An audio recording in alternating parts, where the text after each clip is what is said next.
who were the first people that he got hooked up with in music?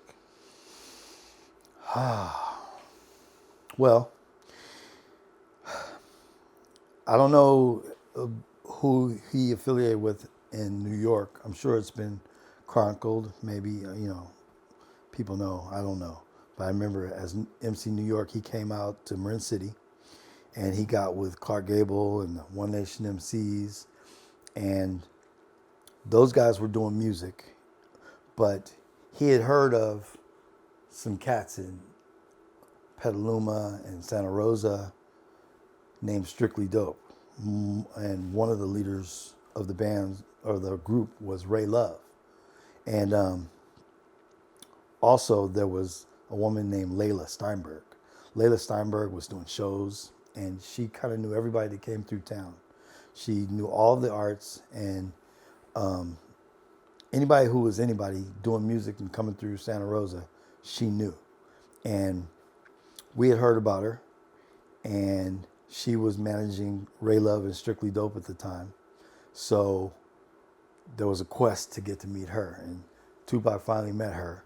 And the focus went from Marin City and hanging around and girls to let's get to Santa Rosa and mess with these guys who are really practicing for shows, putting set lists together, performing in front of fake audiences in preparation for live audiences, mic checks, guys who are really working hard. And he shifted his focus from, drinking beers and doing house parties to doing something more bigger. And these guys were practicing. They were getting ready for shows with Leila up in Santa Rosa, and Leila happened to know Adrian Gregory, who had a production company that was also managing Digital Underground. Okay, so Tupac started hanging out with Leila, and Leila started introducing him to people, showing them how to be more professional. Leila would send us to places to meet people, and anywhere Tupac wanted to go, I took him. It was like, let's go. And because he didn't drive at the time, but I had the means. And one particular time, she took us to a show in San Jose, and that's when we met Afro Rican and De La Soul, and who else was there? Bunch of hip hop names that were big at the time. Def Jeff, he was kind of running stuff back then, and Tupac auditioned for these dudes. And back then, and even as I started my career, everybody wants to audition, and you get bombarded with this stuff. And I remember the looks on their faces like, okay, yeah, we'll listen. And Tupac spit, like that Panther Power. He spit it. He went in there and in front of Def Jeff, in front of De La Soul, Afro Rican. They were in our hotel room. And he spit these great raps. And they're like, oh, okay. And they kind of ignored him. And they had a chance to sign that guy. But anyway, Leila believed in him. What was how many songs would he perform? He just went through like 2 or 3. If I remember Panther Power was always one of them. Misplaced. He had stuff, or he had some cool stuff, and it was different than anybody else was doing, but it was really, like I said, pro-black.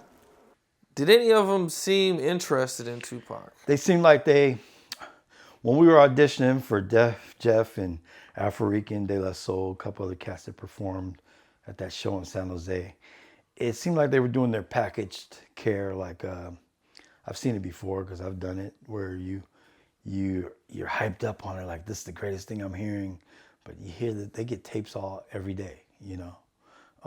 They hear people every day, and unproduced coming live is different than a finished product. So they go through the steps like they're listening, but obviously nobody called. They had Tupac Shakur in a hotel room performing for them, and they didn't sign him. They didn't hook him up. They didn't do anything with him. So maybe one day they'll see one of these interviews and realize that they had Tupac. They probably don't even know. Are those the biggest names he performed for? Well, shortly after, Leila hooked him up with H and Gregory. H had told Leila, if you ever get somebody worth something, send them to me. And she believed in him, even when no one else did. So what H did was he let him hang around the studio with Digital Underground, Shock G, Humpty Hump, all those guys, you know. And not only did he open his realm of understanding of the music game, he became professional, and he became a roadie with them, and they started letting him record with them. And the first 2 albums they actually produced. And Atron had the masters, and he found Tupac a deal with Interscope. So at this time, Tupac is kind of blowing up with Digital Underground. He's making a lot of moves. He's been on tour with them. Did he have any record release parties? Oh, yeah. So working on his first album, like I said, I used to have parties, and I did this one club. I think it was called They Did It on a Monday. And this party ended up with crazy stuff happening, doors getting kicked in, people tearing up this club. And the club kicked me out. But while I was there, I was playing these videos on the screen and stuff. And Tupac loved this club. So he had Atron, his manager, book that same club for his record release party. And so a couple months later, they threw a party there. But lo and behold, the ownership of the place said, you guys can have a party, but Kendrick can't come because of the fiasco with the girls fighting and stuff at my party. So that's cool. But I went anyway. So when I got there, Atrium met me at the door. You can't come in. Da, da, da. I'm like, what? I'm the one that started. But anyway, so Tupac ran around and he snuck me in the club anyway, the back way. So we partied at his record release party. I had to sneak into the fucking party that I created, or I started, gave him an idea. And well, it's cool. We had fun. He debuted his album. Then we all got ready to leave. And he grabs me and says, come in the limo with me. So he has a limo out front. About 6 of us jump in, good old friends. And we decide we're going to go to the studio in Oakland to record some shit. I forgot what the studio was. But we flew over there, but we stopped at a gas station along the way. And all of a sudden, some people from the party that we didn't even know started busting on us in the limo. Pop, pop, pop, pop, pop. We're all in the limo hitting the floor. It was like, I don't know what it was. It was for no reason. We had no beef with nobody. It was just like some jealous motherfuckers who had heard about it and shot us up. We pull over. There's holes all inside the limo. Nobody talks about this. Nobody knows about this. But we got shot up. Everybody was like, no holes in nobody. Let's go to the studio. Oh, wow. So that was one of my first, well. And this wasn't even over no beef or nothing. This was just some random. Nothing. These cats, maybe they didn't make it into the party. We don't know. What'd Tupac say after we got out? After you guys, after everything happened. He's just like, we ain't shot. Let's go. Mm-hmm. There's no police report. There's no nothing. We just go.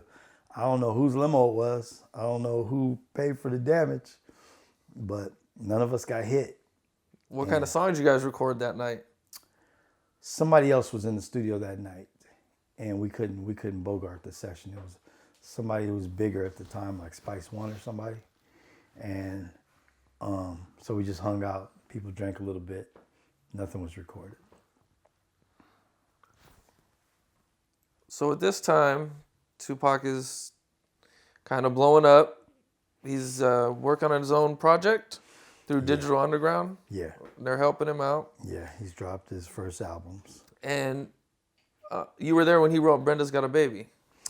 Yeah, Brenda's Got a Baby. Well, I had visited him at his, he had an apartment in Oakland, and he called me to come over there. I think might have been Mikey Cooley, might have been there, somebody. And just hanging out, and he's looking for his cigarettes. And usually when he's looking for his cigarettes, he's gonna go take a shit. So he went to the bathroom, smoked a cigarette, came out with this fucking rap, and he spit it to me.